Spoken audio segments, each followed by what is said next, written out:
Jorge Baradit, constituyente.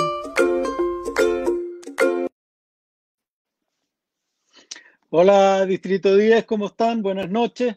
Hoy día en la mañana tuvimos una gran conversación con artesanos, con la concejala Paola Melo también, la candidata concejala, hablando sobre artesanía, arte, cultura, también trabajo callejero, ¿no? Y las posibilidades que tienen hoy día de tener un lugar digno dentro de la sociedad, no solamente para su profesión, para sus oficios, sino también dentro de los paquetes de ayuda del gobierno. Hoy día prácticamente no le llega nada, o sea, derechamente nada, ni tampoco tienen alguna forma de seguridad social que les pueda hacer más llevadera esta pandemia, donde te obligan a quedarte en la casa, pero no te dan ayuda para quedarte en la casa. Ellos están pidiendo ayuda prácticamente en comida, ¿no? La situación es bastante dramática. Hola Juan Pablo, ¿cómo estás? Además, me vacuné, tengo la primera dosis Pfizer, tuve suerte y ya esta carraspera no corresponde a ningún bicho raro venido de China, solamente que me acabo de duchar y la ventana está abierta y hace un poquito de frío. Hoy día vamos a conversar sobre un tema que a mí me importa muchísimo, es un tema que me apasiona por una razón súper sencilla. Vamos a hablar de descentralización y yo soy de región. Soy justamente de la misma región donde opera nuestra invitada, Natalie Campuzano, y que es Valparaíso, el gran puerto de Valparaíso, la ciudad más linda de Chile y de Sudamérica, sin duda, y que tiene el mejor equipo del mundo, que es Santiago Wanderers. Si a alguien le cabe alguna duda, por favor, estamos. Hola Natalie, ¿cómo estáis? Hola Jorge, muy bien, agradecida la invitación y también es un tema, coincido contigo, que me apasiona y que tiene que ver también con lo que queremos para este nuevo Chile, pues, ¿no? Un Chile más justo, equitativo, y que tiene que ver, las desigualdades, tiene que ver con la relación administrativa, territorial que hoy día existe y que está plasmada en nuestra Constitución también. Por supuesto. ¿Te puedo decir Nati o no? Sí, Sí, sí, ya. somos, Bueno, Nati, somos del puerto. ya, po. Nati actualmente es consejera regional de Valparaíso por el Frente Amplio y lo es desde el 2017. Ha estado vinculado a género, ahí creó la primera comisión de género del CORE de Valparaíso, hizo el proyecto Ciudades con Lentes de Mujer para la creación de políticas públicas con perspectiva de género en la vivienda, seguridad, transporte y urbanidad. Ella es presidenta de la Comisión de Descentralización del CORE, y también fue, hay que recordarlo, ¿no? Porque es como una especie de medalla que muchos de ustedes tienen, que fuiste dirigente estudiantil secundario en el Marítimo de Valparaíso. Y después universitario, fuiste presidente de la Federación del Andrés Bello de Sí. Viña. Y tengo entendido que la primera, ¿no? La primera La presidenta. primera mujer y también de izquierda que llega a una universidad, en este caso una universidad privada. Y fue además la primera toma de una universidad privada. Sí, pucha, fue Revoltosa, difícil, pero lo hicimos. revoltosa. Oye, una de las cosas que más me pasa cuando yo cuando ando conversando con la gente, cuando uno anda en territorio, porque así se le dice, ¿eh? Territorio, cuando uno sale a las villas, a las poblaciones, eso es algo que tuve que aprender rápidamente porque tú sabes, Nati, yo soy un analfabeto político en ese sentido. Yo hago mucha política, pero jamás había participado de militancia o de campaña alguna. Entonces aprendí que se dice territorio. Y en esos paseos, en esas conversaciones, una de las cosas que más me llamó la atención es el desconocimiento de las personas en cuestiones básicas, ¿no? Como por ejemplo, ¿qué vamos a votar? Cuando sea y que sea, porque todavía no sabemos si es este fin de semana o en un mes más o en 3 meses más, pero ¿en qué consisten estas nuevas votaciones, estas nuevas elecciones? Hay que explicar que se trata de concejales, alcaldes, constituyentes y gobernadores. Y la gente dice, ¿qué? Gobernadores, así como en la colonia. No, sabe que ahora hay un cargo que reemplaza al de intendente. Entonces, la primera gran pregunta que yo te quiero hacer a ti, en términos sencillos, para que todos, y yo también lo entendamos, ¿no? ¿De qué se trata esta elección? Después vamos a pasar al tema más profundo de la descentralización, pero me gustaría despejar este punto. ¿En qué consiste el cargo de gobernador y en qué se diferencia del antiguo, de intendente. Sí, primero voy a indicar lo ñoño, ¿no? Esto está plasmado en la ley 21.073, que esto ya está hace 2 años, no más de ello, donde a raíz de un escenario que se va a través de una comisión que nace desde de lo que es la presidencia de Michelle Bachelet para hablar de descentralización y crear la figura del gobernador o gobernadora regional con el propósito de trasladar competencias y también, en este caso, generar facultades en muchos ámbitos. Una es la descentralización política, administrativa y fiscal. Hoy día solamente estamos con esta figura de gobernador o gobernadora, estamos con la figura de descentralización política, ¿no? Es decir, que hoy día nosotros como ciudadanos por primera vez vamos a elegir a la máxima autoridad regional, ¿no? Así está definido la máxima autoridad regional, porque hay que hacer la distinción. Hoy día nosotros, los que, bueno, todos, ¿no? También la región metropolitana, conocemos la figura del intendente, que se supone que es la máxima autoridad regional, pero hay una distinción con la figura del gobernador o gobernadora regional. El intendente, hoy día, así descrito incluso por ley, se define como es la autoridad que representa al presidente de la República, ¿no? Del poder central, representa, en este caso, al territorio, se representa hacia el territorio el presidente, ¿no? Las políticas del gobierno central.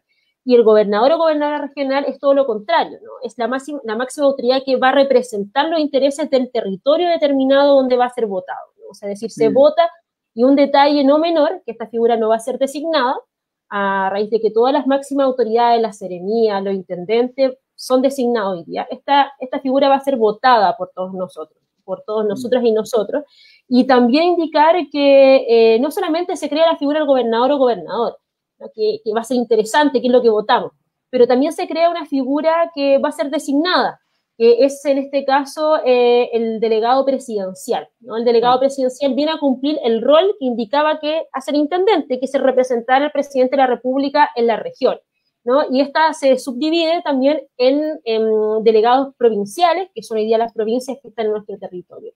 ¿Cuál es la gran distinción, si queremos verlo así? Hoy día nosotros, a diferencia de otros países, si lo podemos ver en derecho comparado, no tenemos la distinción de gobierno regional y, en este caso, gobierno central.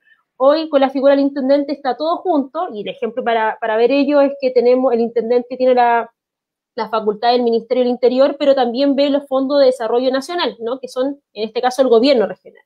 Lo que hace, en definitiva, esta descentralización política, y termino para no alargarme tanto, es separar la figura del gobierno regional con la figura del gobernador regional, ¿no? Que está a cargo del FNDR, elementos como el ordenamiento territorial, los marcos presupuestarios, etcétera, y separarlo del delegado presidencial, que va a estar a cargo de los seremías, de las carteras regionales, va a estar a cargo también de la seguridad.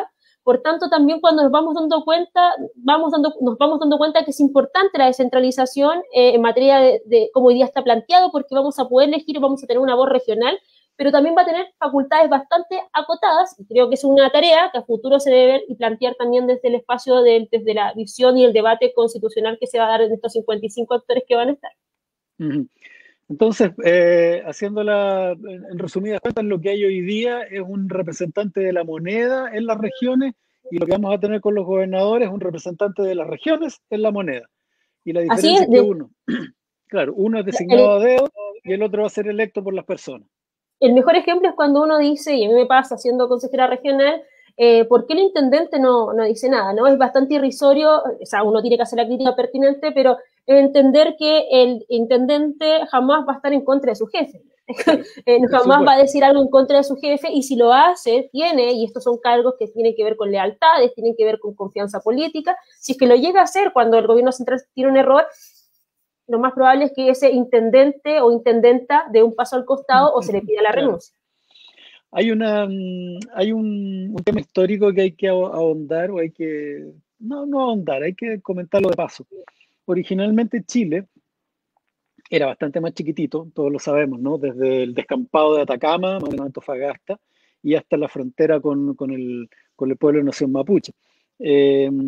Chile tenía 3 lugares, 3 focos potentes.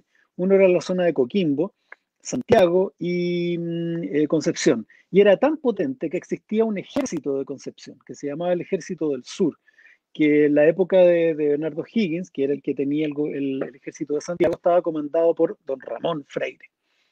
Don Ramón Freire es el que le pega una patada en el traste a O'Higgins por corrupción, por malgasto de fondos del fisco, por un montón de razones, y lo mandan exiliado al Perú. Y él queda como una de las figuras más relevantes y uno de los grandes impulsores de las nuevas constituciones, ¿no? Y él era un representante muy connotado de la zona sur del país.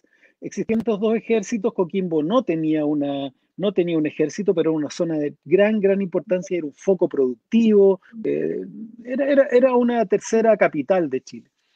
Lo que pasa en el oscuro momento de 1829, ¿no? Cuando se levanta la oligarquía contra estos experimentos liberales, estos experimentos constitucionales, que en el fondo es el golpe de Estado que da la oligarquía contra la posibilidad de un país más liberal y reinstala el orden colonial, ¿no? Que es lo que hace José Joaquín Prieto con Portales en 1829 en Lircay.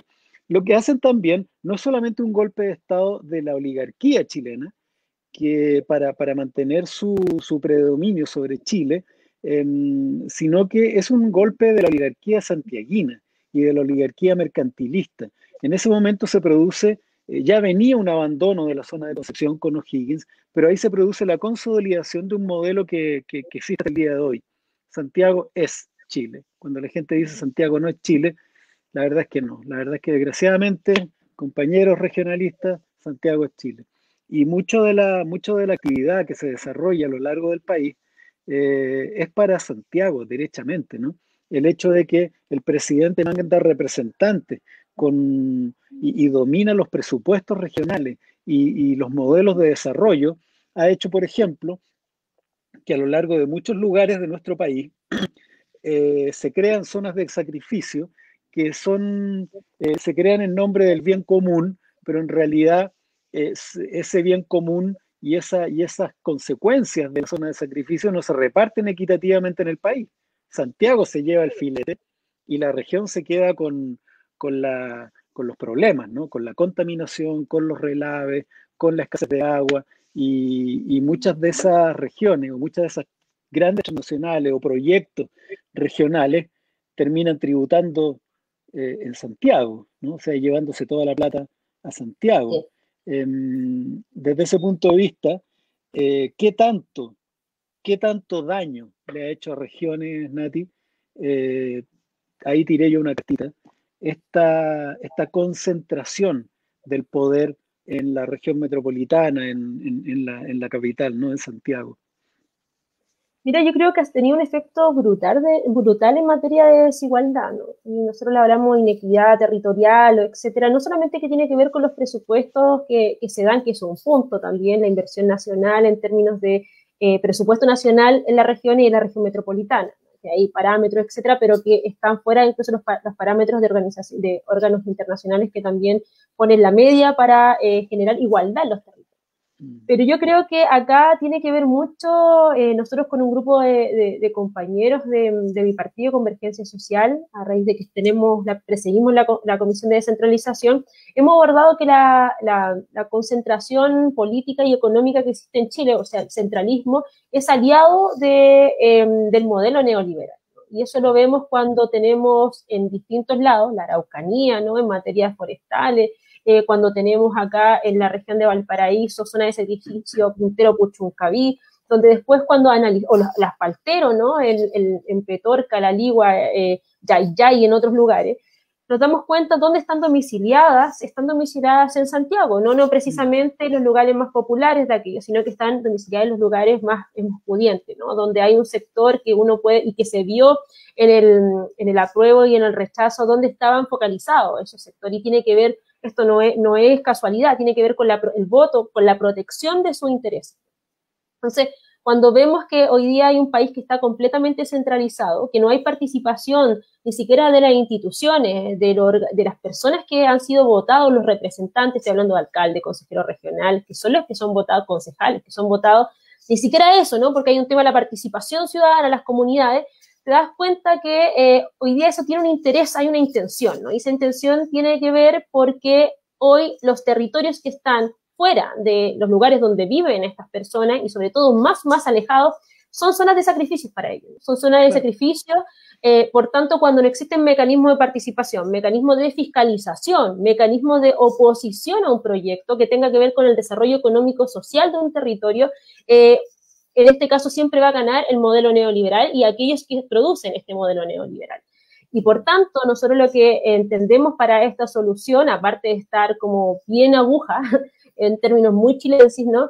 Es también que en la Constitución tengamos más mecanismos de participación en los gobiernos locales. Cuando hablo de los gobiernos locales, hablo de los gobiernos regionales, hablo de los municipios, para que la comunidad en su conjunto defina, ojo, no solamente si quiere un determinado proyecto, no, sino que defina el modelo de desarrollo que quiere en su determinado territorio.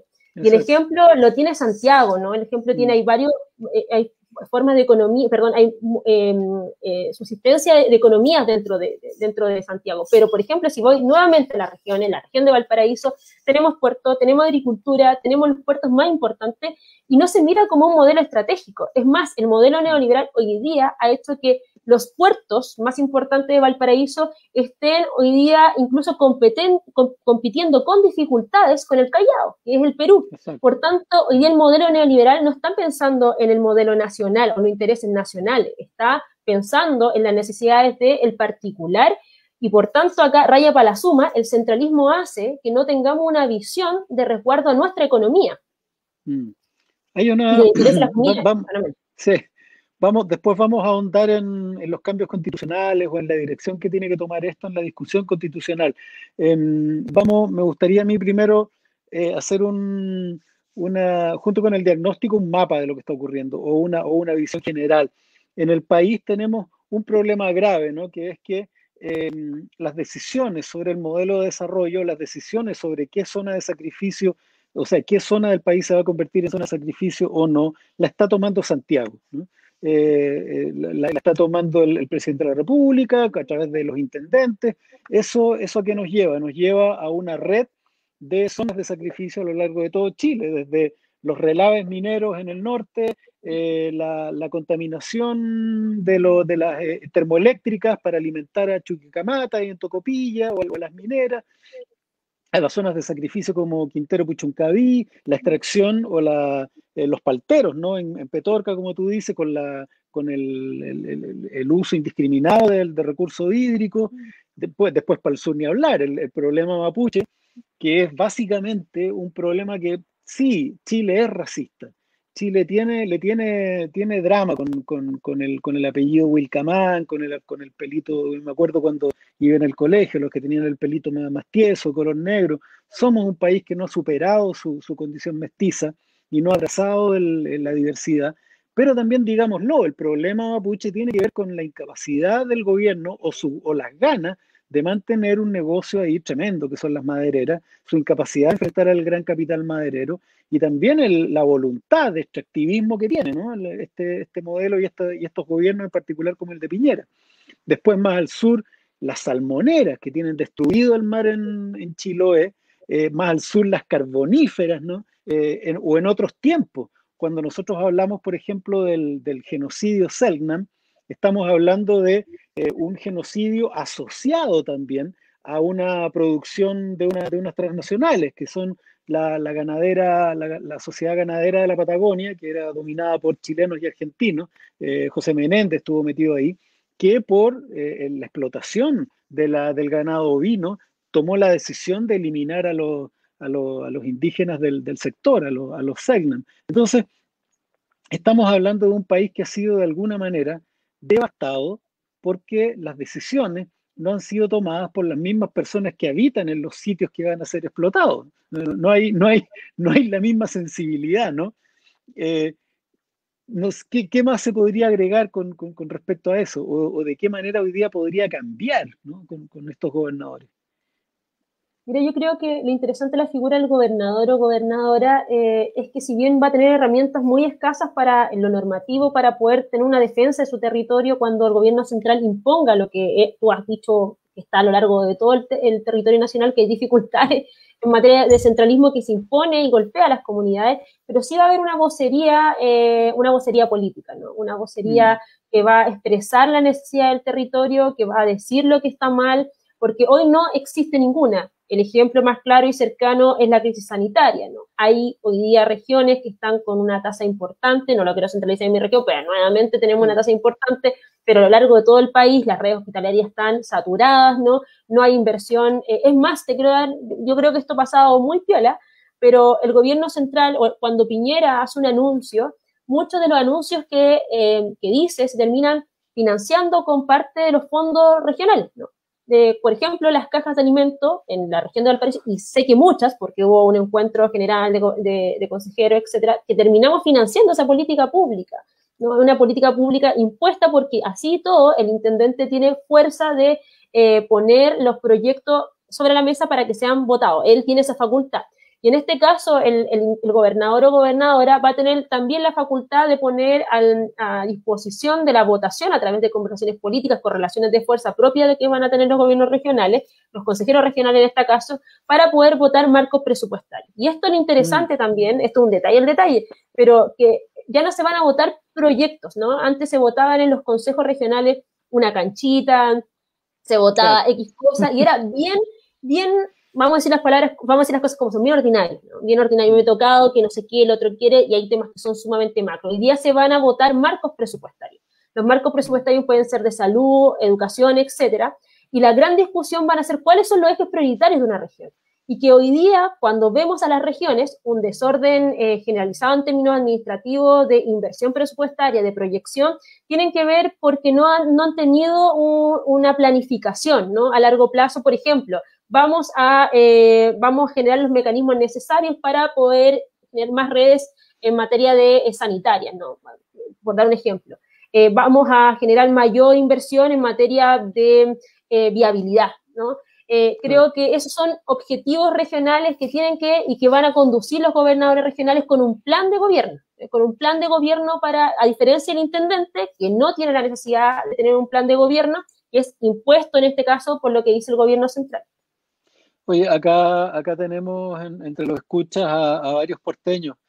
Antes de continuar, me gustaría explicarles algo, que a mí también me costó. ¿Cómo le explicamos a Valparaíso que el puerto no tributa en la ciudad? ¿Cómo explicamos esa cuestión? Es brutal. Y uno lo siente acá y yo no lo digo por tener popularidad, pero de verdad yo siento y amo Valparaíso, no lo digo de cliché.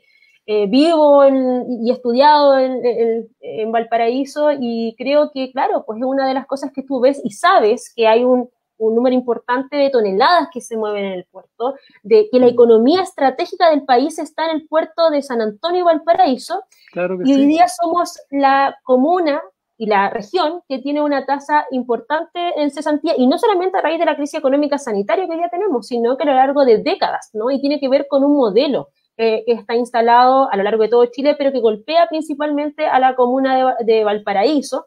Y también indicar que la comuna de Valparaíso, al igual que San Antonio, ambos puertos, y que sé que pasa en Talcahuano, sé que pasa en Antofagasta, son lugares que tienen el trabajo informal, es decir, la gente trabaja informalmente y vive el día a día.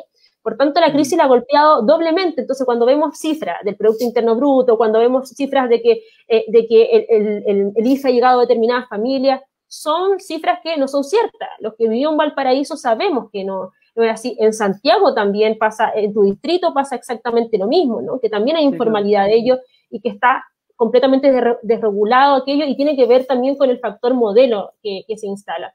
El puerto, recordar que hace muy poco, hace muy poco, 2 o 3 años, tuvimos una protesta, diría que fue conocida por todos, ¿no? Por los portuarios, porque tenían un contrato que era una precariedad en materia contractual. Exacto. Y así el puerto se precariza y precariza a los trabajadores, ¿no?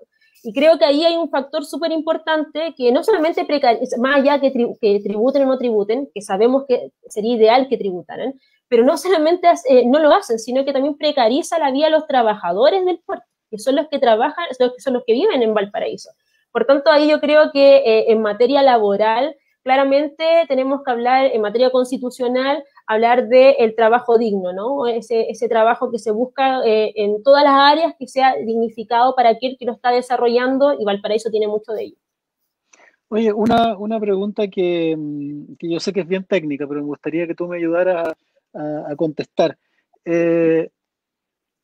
Muchas de las regiones y muchos puntos del país, desgraciadamente, viven de actividades que son tóxicas para ellos mismos, ¿no? En las zonas de sacrificio. Cuando me tocó visitar Tocopilla, era tétrico, cuando me tocó a mí, ver esas termoeléctricas en el medio de la ciudad, ¿no? Elevando los índices de cáncer de la gente de Tocopilla a niveles únicos en el país. O cuando estaba en Antofagasta y me decían, una amiga de una ONG me decía, sí, mira, lo que estamos detectando es que de la caleta que está al sur, la caleta Coloso, están llegando niños ya con problemas cognitivos, producto del plomo, ¿no? Producto de la absorción del plomo, y era una cuestión, pero demencial. O cuando uno escucha los daños que están ocurriendo con las salmoneras en Chiloé, y la pregunta que uno se hace es, ya, ok, estas regiones se están sacrificando.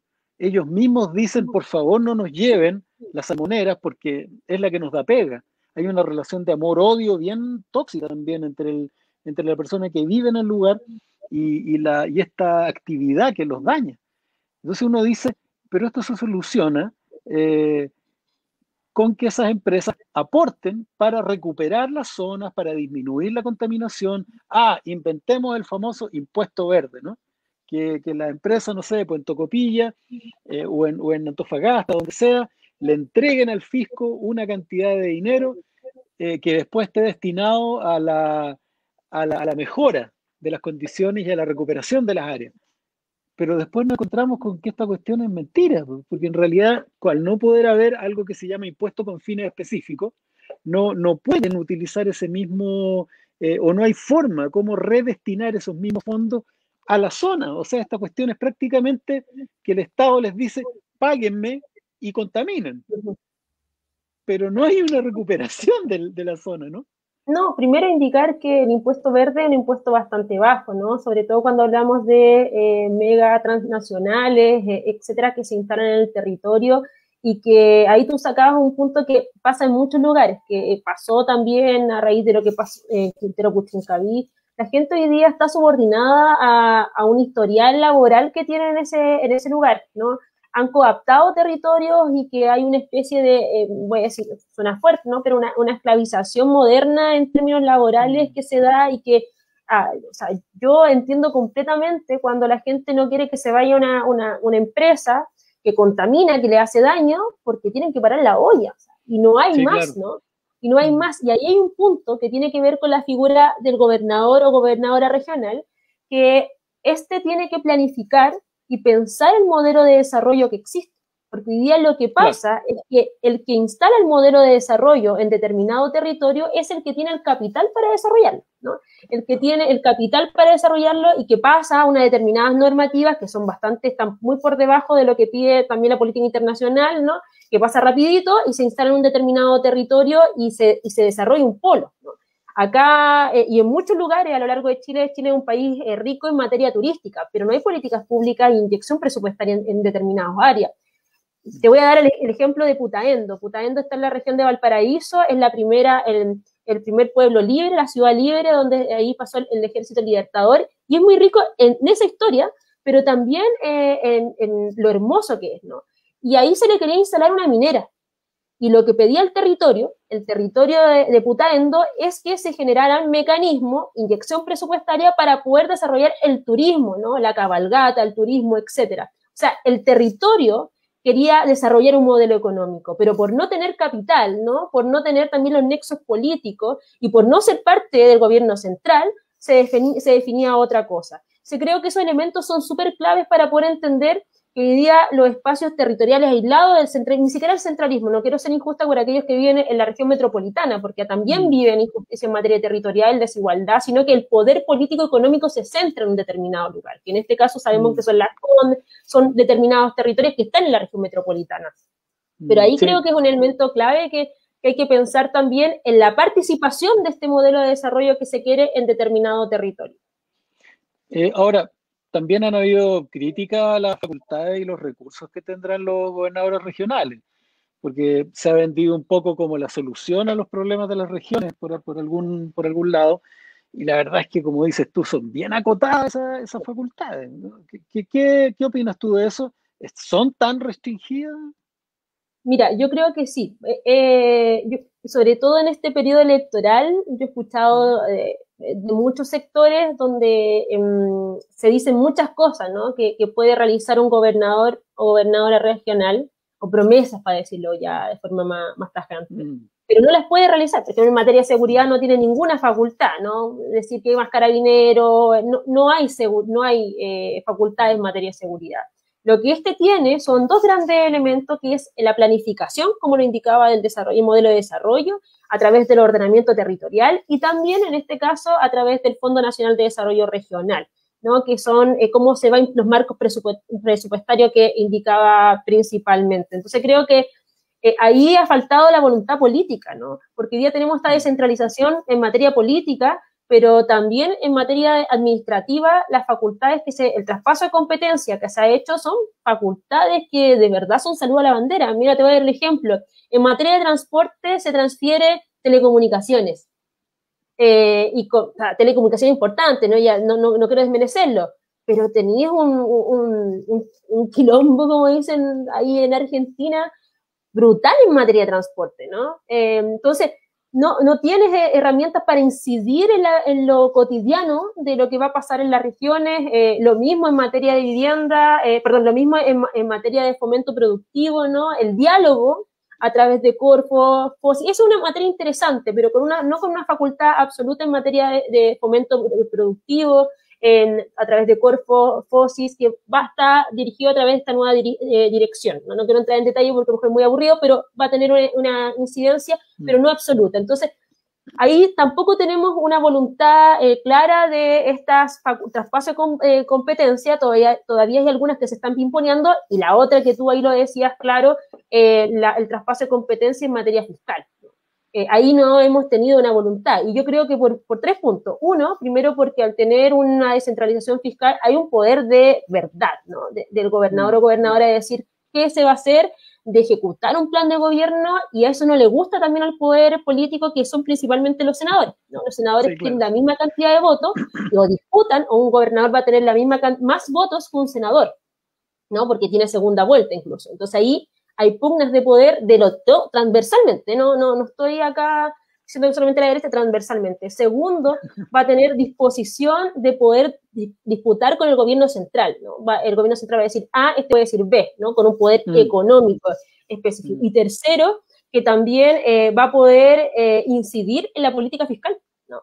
En la política fiscal, claro, no solamente regional, sino que va a tener, con la subdere, va a tener que generar las discusiones como tal en materia del FNDR, pero también entrando en materia de Hacienda. Y eso para el Poder Central claramente no se ve tan bonito, no se ve tan interesante. Oye, Nati, una pregunta para despejar también, de entre las preguntas que uno recibe, las que se ven acá. Estamos hablando de regionalismo, pero surge a veces la pregunta, y para despejarla en el fondo, ¿y por qué no federalismo? Yo sé para dónde puede ir la discusión y cacho las complicaciones que hay, pero a mí me parece mucho. La gente está con tantas ganas de cambiarlo todo. Saquemos este modelo. Cada cosa que hay que cambiarla por algo completamente distinto. Y hay mucha gente de provincias, de regiones, que está tan cabreada del centralismo que dice, ¿sabes qué? Yo quiero formas de autonomía más allá de un gobernador. Yo quiero una federación. Yo quiero que Chile sea federal. ¿Cómo ves tú ese? Mira, yo la verdad es que ese debate está abierto. Yo tengo mi posición de esto. Yo creo que es difícil para Chile, y no quiero caer en lo conservador de generar los cambios. Yo creo que los cambios están, y ya estamos en un escenario de cambiarlo todo, y yo también estoy en esa parada. Pero creo que hoy día tenemos que hablar de autonomía de la región. No tenemos que hablar de la autonomía de las decisiones, como te decía, de los territorios, de la participación, y para tener autonomía no solamente se trata de que tengamos más cargos, sino que tener más facultades de incidir en lo que va a pasar en el territorio. Y creo que ahí, hoy día, en este periodo, ya no basta con la representación, ¿no? Que nos sintamos representados, sino que tiene que hoy día ir de la mano con la participación. Y creo que en este momento constitucional, lo decía hace un ratito, tiene que ir de la mano con la participación a través de hechos vinculantes, ¿no? Hoy día lo único que tienen recordar que el plebiscito de octubre se hizo a través de una reforma constitucional, o sea, se tuvo que hacer una reforma para que pudiésemos votar, y antes y previo a eso solamente existían los determinados temas para que los municipios pudiesen convocar a un plebiscito, convocar... Vámonos y no para allá, tenían una militancia. vámonos para allá, nos quedan 5 minutos, se ha pasado volando la conversación. Ah, Vámonos bueno. allá, estamos en un proceso constituyente. ¿Cuál es ese nuevo Chile para las regiones con el que sueña la Nati Campuzano? ¿Cuáles son los cambios? ¿Cómo ves a los gobernadores? ¿Cómo ves a las regiones? ¿Cómo incluso el mismo proceso constituyente lo ves recalando en pleno en Valparaíso, yendo a una macrozona nortina, haciendo asambleas en el sur? ¿Cómo ves? Porque es bien raro esto de, por ejemplo, en mi caso, ir por un distrito de la región metropolitana para escribir la constitución para todo el país. Es una cosa muy, de pronto muy rara. Tuve una discusión con un candidato, cuando tú estuviste presente, ¿no? En la discusión Sí. esa, donde el tipo planteó exclusivamente el problema de la Araucanía, porque estaba buscando los votos de la Araucanía. Y yo le decía, pero oye, vas a escribir la constitución para todo Chile, despégate un poco, ¿no? ¿Cómo ves la discusión constitucional en términos de no al centralismo, ¿no? Y cómo ves después el nuevo Chile descentralizado? Primero agradecer tu visión de entender este Chile que los constituyentes van a hacer para redactar la constitución de todo Chile, ¿no? La constitución política de todo Chile. Por tanto, no se limita a un determinado territorio y creo que se tiene que tener la discusión todos los actores que quieren participar en estos 155. Ahora, yo creo que en esta pasada tenemos que replantearnos todo, ¿no? Y es el momento, sino cuándo. Y tenemos que replantearnos geopolítica y administrativamente Chile, ¿no? Desde pensar una forma distinta de Estado, de cómo el Estado dialoga con los territorios, y también pensar que hoy las divisiones territoriales de Chile fueron pensadas en dictadura.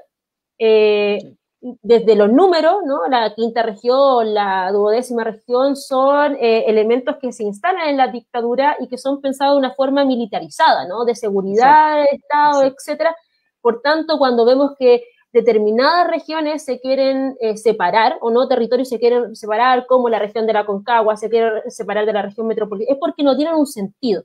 Y ese sentido es porque no hay hoy día un enfoque que dialogue entre ellos. Por ejemplo, a la gente de San Felipe le sale más fácil ir a Santiago que ir a Valparaíso a hacer trámites. Por tanto, no hay una relación que se haya pensado en políticas públicas para que eso sea una una metrópolis, ¿no? Sino que hay un desorden administrativo que hoy día de facto lo está instalando el modelo. ¿Qué pasa con el modelo? Que el modelo precariza la vida de las personas y lo que hemos visto en determinados territorios. Y cuando pienso geopolítica administrativamente es replantearnos, ¿no? Las divisiones administrativas yo no estoy hablando de que sean cada vez más pequeñitas y todo lo que, no, estoy hablando de lo seriamente, económica y socialmente sea a través de un estudio, la separación de territorios que sean acorde a las necesidades de ese territorio y también estratégicamente para el país. Recordar que todos convivimos, ¿no? Dentro de un determinado país, ¿no? En términos sobre todo económicos. Y lo otro que creo que también tenemos que replantear, decía, administrativamente las competencias, ¿no? No es lo mismo, y lo hemos visto con la Seremía de Salud, lo que se dice en Santiago no tiene nada que ver con lo que pasa en Magallanes. Veíamos hoy día a Gabriel Boric también instalando lo que se decía en el Ministerio de Salud, lo que se indica para Magallanes, y la gente diciendo que no, expertos indicando que no es así, en la región de Valparaíso también. Entonces creo que hay que tener más facultades y tener más autonomía. Creo que esa es la clave de hoy día de este proceso de descentralización, y ahí tiene que ver con los recursos también, ¿no? Los recursos que hoy día tiene las regiones para poder invertir, que cuando el Estado invierte genera empleabilidad, movimiento de capital y todo lo que sabemos. Hoy la región metropolitana es la que lleva mayor inversión a nivel nacional que otras regiones que están esperando por mucho tiempo puentes, carretera, etcétera, conectividad. Y eso tiene que ver con un elemento político y económico también de por medio de por qué se invierte en determinado, porque hay más población, etcétera, pero también porque las elecciones se definen en un determinado territorio que es Santiago y después, bueno, las las tres regiones más importantes en términos de número, ¿no? Valparaíso y el Biobío. Creo que esos elementos hay que abordarlo dentro de esta discusión constitucional, y si no se toca la descentralización, creo que estaríamos en un tremendo error, porque creo que los territorios, cuando se manifestaron el 18 de octubre, recordar lo que pasó en Aysén, Magallanes, con el GAE, etcétera, lo están pidiendo hace rato y han puesto el debate de la desigualdad territorial, que conlleva una desigualdad en muchos ámbitos, ¿no? Recordar que los colegios más caros y más buenos están en Santiago, ¿no? No están en la Concagua, no están en Putaendo, ¿no? Están en Santiago, por tanto, claramente con ese ejemplo se manifiesta la desigualdad que existe. Sí, yo creo que uno de los ejercicios que van a tener que hacer los constituyentes, entre los que me gustaría estar, por supuesto, si usted vota por mí, paso el aviso, es que en el comando me retan porque no digo, es que sabéis que en el comando me retan porque nunca digo vote por mí y a uno le da vergüenza, si uno yo no, me cuesta. Pero en fin, lo que, lo que quería decir es que una de las labores que van a tener que hacer los constituyentes, las personas que se hagan cargo de la Convención Constitucional, es lograr que este Chile, que se mira al espejo a través de la constituyente y se vea reflejado. Esa es una metáfora que a mí me encanta. Una constitución es un producto cultural, es decir, es lo que un pueblo produce, porque se tiene que parecer a sí mismo, ¿no? Es lo mismo que le pasa a una persona. Una persona tiene que ser quien es, porque si intenta ser otra persona, sufre. Hay neurosis, dicotomías entre lo que se es y lo que se hace, sufrimiento finalmente. Un país tiene que ser capaz de verse a sí mismo y reconocerse en su legislación, en su forma de llevar los conflictos, en la manera en cómo se habla a sí mismo. Es como discutir si la Constitución va a declarar o no al país plurinacional, ¿no? Es como, viejo, somos plurinacionales. ¿Por qué podría llegar a ser una discusión a lo que es evidente, ¿no? Entonces, en este caso, creo que una de las cuestiones evidentes es la regionalización. Es el profundo clamor de las regiones por formas de autonomía, formas de autonomía en la decisión de sus propios presupuestos, sus modelos de desarrollo, la resolución de sus conflictos. Yo tengo la impresión que así como existe la unanimidad en que esta constitución debe ser feminista o no sería democrática, en que esta constitución debe ser inclusiva, debe considerar a nuestros pueblos originarios, porque si no, no sería verdad, no sería realista. Que esta constitución debe ser una constitución cruzada por los derechos humanos y no ser solamente una cápita, ¿no? Porque no puede el país de Pinochet no entregarle al mundo, no regalarle al mundo una constitución que celebre la Declaración de los Derechos Humanos. En ese sentido, creo que la descentralización es uno de esos grandes clamores de verdad. Hoy día las regiones están sometidas, hoy día las regiones están en algunos casos condenadas por decisiones tomadas en la capital, que se llevan los beneficios y ninguno de los problemas. Y la gente en regiones son ciudadanos de segunda clase, eso también hay que decirlo. Y mientras existan personas de segunda clase, este país no va a ser democrático, porque es lógico, ¿no? Tenemos que tener igualdad de condiciones para todos y todas. Ese es el objetivo de una sociedad, ser socios igualitarios en esta aventura. Yo te quiero dar las gracias, Natalie, por tu baúl de conocimientos que nos tiráis. Es de verdad muy clarificador y me encanta además que seas de Valparaíso. Yo me iba a poner mi camiseta de Wander, pero me dio pudor. No, por la próxima va a molestar yo cuando termine. Claro, pero eso, un abrazo enorme, Natalie. Cuenta conmigo para lo que pueda ayudar en cualquier momento. Y nada, luchemos porque todas las personas maravillosas que conozco en Santiago, no voy a decir todo, el 80% del material filete que hay en Santiago venimos de regiones, ¿eh? Así que nos tienen que devolver la mano. Oye, y no, yo simplemente agradecerte y mucho éxito, y espero que estés dentro de los 155 para también tocar estos temas, así que desde ya a disposición y agradecida en ayudar en lo que sea necesario. Vamos a estar juntos. Que estés muy bien. Chao, Chao, chao. chao. Chao. Gracias a ustedes también. Chao. Nos vemos mañana en la noche, mañana en la mañana a las 11 en Distrito 10 y a la noche con el live de donde vamos a conversar con alguien tan interesante como la Natalie Campuzano. Un abrazo. Chao, chao.